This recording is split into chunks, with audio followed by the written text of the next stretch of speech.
What's up, guys? KW175 back with another Pokémon Duel video, and I have an incredible matchup for you guys to check out with this Elgyem. Okay, this Pokemon, I wasn't too sure about it. You guys remember from my booster opening video, and if you didn't see that, it's linked below. Go check it out. We got some pretty good stuff. So, a lot of purple. This takeaway, this purple is insane. It has to be the best purple in the game now, 100%. Because it's an instant capture. You capture them in your PC. Now it's only a 2-star, but I mean, it's really good. I mean, if it was a 3-star, it would be absolutely broken, and it just might be. So, as you can see, the Elgyem has less damage than the Beheeyem. But when they get knocked out, they're excluded. And then they bring any excluded Pokemon back. Dialga doesn't get sent to the PC. It just goes to the bench, comes right back out without any weight. So none of these Pokemon can go to the PC, and with that takeaway, you can capture the opponent. And I think it could work pretty well with other Pokemon like Latios, Nihilego, especially with that symbiote marker, where you can take control of the opponent. So we're going to jump into the match. I sped it up because this is kind of, it's more of a stall deck, but you can be offensive with it, especially with that teleport. But this is going to be a really tough deck to go up against with Mega Rayquaza with all that gold, because there's such a heavy purple wheel. And the way you need to deal with these Elgyem and the Beheeyem, you need to be super aggressive. You need to lock down the entry points, or you just need to steamroll the goal. So 10 comes out and attacks Bruce and gets a really nice roll with that fly, getting the Mega Ray away from their goalie. So every time they're knocked out, they get excluded. Another one comes right back. No wait, they just come right off the bench, back onto the field, 187, get murdered. And I definitely think the Elgyem is the better of the two because it has more purple, a bigger takeaway, and the white confuses. Now, the Beheeyem, it's tough to say. It's like a odd syllable like pronunciation, but they have a bigger white, a stronger attack. So, I mean, you can potentially get more knockouts, but this isn't really made for being super strong. It's just made for kind of stalling. Your Dialga can definitely do a lot of damage with that 140. And it can handle a Zoroark, but Zoroark gets lucky, hits the dodge, but that Bright Powder going to come in super clutch, going to be able to get the knockout, get rid of that Zoroark, and as you can see, you can easily turn the game into a 5-on-2 situation.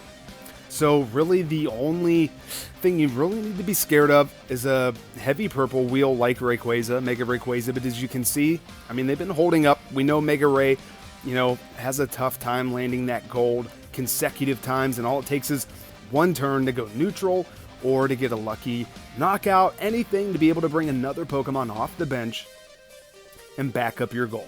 And they were able to get the confusion off on that shiny Ray, so it's confused now, so they're going to have a much higher chance of being able to capture that shiny Ray with a takeaway.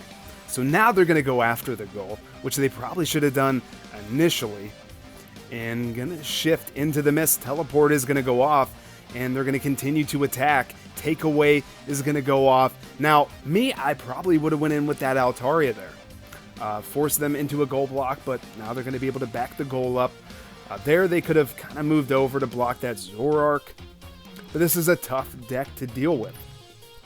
You need a lot of gold, or you need like Blaziken, Solgaleo, Lunala, something that is able to send them to the PC and not a knockout.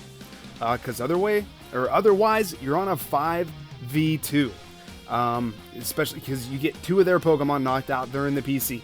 You capture 2 of them, they're in your PC. Then they're just left with 2.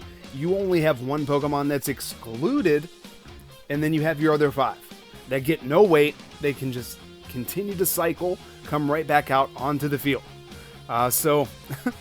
10 continuing to press forward. That confusion coming in clutch, shifting that Haxorus into a miss. Now Altaria is coming in for the attack. Dialga going to be able to get the knockout, but it's burned. But 10 making a smart play, swinging around with that Dialga And if it gets knocked out, which it does, it hits a natural miss too with all that miss. But it just goes to the bench, gets healed up, and it's able to come right back out. So they're moving forward. Teleport here would be really bad for Bruce, but there's really not much left for Bruce to do. Teleport does go off. They're going to be able to take the surround, and that's GG. So shout out to 10 for making a really awesome deck. I'd really like to see this deck build maybe be a little bit more offensive with like Latios with the Megas, with the Neon Flute, maybe the Nihiligo being able to apply Symbiont Markers, maybe even Gardevoir into Mega Gardevoir with that blue getting excluded, being able to bring it back, but then anything that doesn't get excluded that goes to the PC, you're running the risk of giving up that figure advantage, but it might be worth it for a more offensive type Pokemon. Let me know in the comments, do you think the deck is perfect the way that it is, or do you think it needs a change? So we're going to get into another matchup kind of showcasing the Banette, the Drifblim, and the Drifloon. They have a Shuppet and a Mimikyu as well. This takeaway, pretty huge on the Drifblim, has a 130 attack, and it has a Hex. It also kind of works like the Voltorb in the Electrode deck. If the Drifblim gets knocked out, you can choose to knock out one of your Drifloon, and it'll knock out all adjacent Pokemon. So this Pokemon line is also very, very good. It's a lot more offensive, has a lot more power, has the takeaway, that Tailwind. Super clutch. You get to keep it until the end of your next turn, so it doesn't matter if you get attacked or if you attack them and you land it, you're going to be able to take advantage of it during your next turn. It's not just till the next turn, it's till the end of your next turn. So I think that definitely makes a huge difference in some of these attacks. You get that +1 MP on all of your flying types, or yeah, on all of your flying types, get that +1 MP. I'd like to see a Marshadow on this deck, and I'm sure this X-Clan member doesn't have one, or they probably would be using it. Maybe instead of Shuppet, they have one Mega on one of the Banette, and every time a Banette or a Shuppet gets knocked out, you just continue to stack damage. The Banette EX form, having that knockoff, being able to instantly devolve any Mega Pokemon, remove the effects of any Sphere Plates, so pretty good. And the player that we're seeing from their perspective, Japanese player, has that Giratina, and Giratina is pretty good, really strong, with that ability now being able to move even further and transform into the Origin form. Is kind of like a full heal. I think we have some really good decks on the way. It's going to take a little bit longer for some of the really smart players to figure out kind of the best deck setup. But I'm definitely excited to try out the Drifloon and the Drifblim. If I can get them, I think we're going to open up more boosters. So again, if you guys didn't see my last booster opening video, go check it out. We get some good things, but we may open a few more. So there, I think the opponent may have made a misplay. I think that Giratina would have been able to use the ability to get back next to the goal to kind of set up a surround on the goal with the Coco, I think. But otherwise, I mean, that was a pretty bad play to move up with that Shuppet there and the goal unprotected, because that's all they needed to do was move up, set up a surround, threaten game. And this takeaway is so good, though. I can't get over it. It's such a, the Mighty Sphere took a lot of placement, a little bit of RNG, some mistakes on your opponent, but if you could get a surround, you could capture them. Now all you have to do is just land a purple, a 2-star, and you're going to be able to capture that Pokemon very easily. So Keldeo getting that Sacred Sword. Astonish isn't what they're looking for, and there's the takeaway. So the only problem is you go to the bench.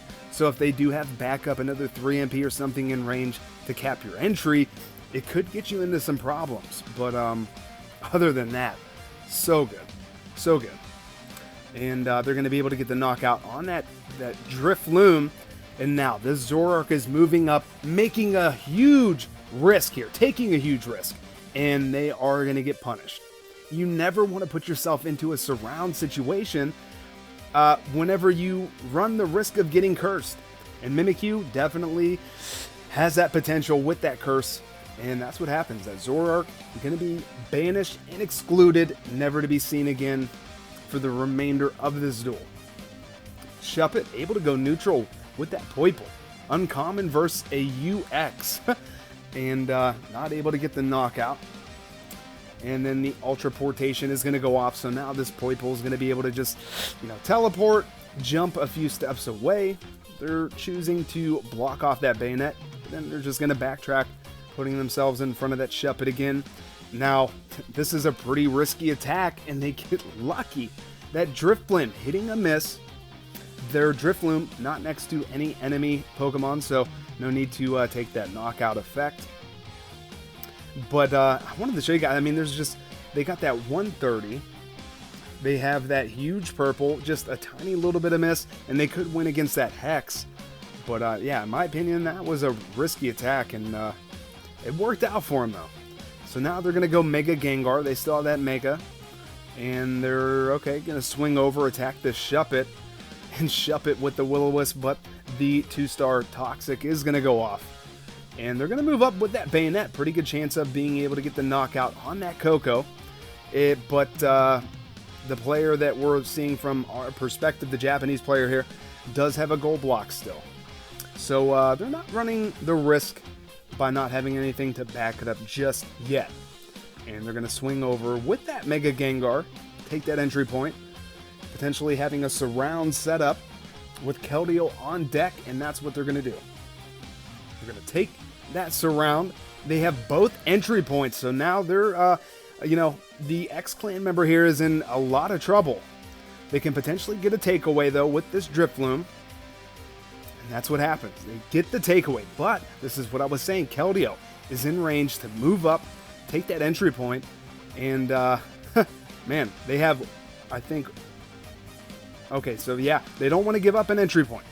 They can't move the Coco, but they use their double chance and they don't even go after the Shuppet. So, in my opinion, they should have went with the double chance, but they're able to get the knockout. That would have felt pretty bad. They hit the Mele-Mele-Wish or the dodge or the white into the purple. And then they swing around and attack this Poipole, which is going to be the biggest mistake because that's GG. Like, I don't know why you wouldn't go after the Keldeo. I think it has a smaller water jump, but either way, that was a bad situation to be in, and they lose after being in a pretty good position. So GG to both players. Definitely a nice showcase of some of these new figures like the Banette. I know Care Bear has 3 of them. I don't think he has any Megas yet, though. I know he wants to get some, but as far as I know from what I've been told, the Banette just continue to stack damage even if they're removed from the field. So you're going to need like a Dialga or like a Charjabug or something that resets the Pokemon. These Drifblim with the 2-star takeaway, doing a pretty decent amount of damage with that 130, 140 if you get the evolution, a 150 if you're evolving in a chain level 10. Whew, we got some pretty awesome Pokemon. Definitely need a Marshadow though for that deck, probably instead of the Shuppet. And then we have the Elgyem and the Beheeyem deck with the Dialga. Let me know in the comments how you would change this, or do you think it's good the way that it is? This deck is super hard to shut down. This was kind of the star of the show, of the video, because it's just so good. You just continue to cycle Pokemon, bringing them back from being excluded, no wait, right off the bench. And I think it could be pretty good with the Latios, Nihilego, or potentially the Gardevoir into the Mega Gardevoir with having such a huge blue, being able to switch with other Pokemon, and then once it gets excluded, you're going to be able to bring it back with the Beheeyem or the Elgyem. You know, Dialga, like the only problem is you don't want anything that's going to run the risk of going to the PC. You just got to watch out for Pokemon that can send you to the PC without knocking you out. But if you guys enjoyed this video, definitely leave a like, subscribe if you're new, hit that notification bell so you never miss a new video. Follow me on Twitter at KDub175 for bonus content and further discussions. And until the next one, later guys.